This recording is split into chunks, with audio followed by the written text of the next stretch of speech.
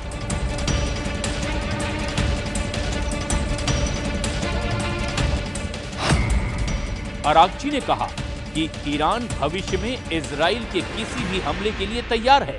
Araghchi ने कहा कि उम्मीद है कि इजराइल गलत कदम नहीं उठाएगा। अरागची ने कहा कि इजराइल ने हमला किया तो महायुद्ध होने की 100% गारंटी है।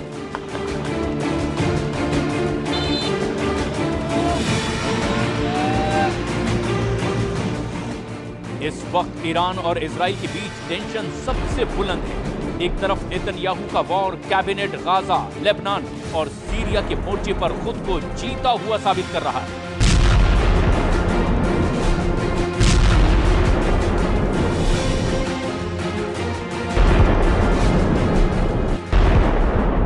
तो वहीं दूसरी तरफ ईरान के सर्वोच्च नेता अली खामनेई ने सीरिया में इजराइल और आतंकी ग्रुप हयात तहरीर अल शाम के सरगना जुलानी को सबक सिखाने वाले मिशन पर अपनी मुहर लगा दी है।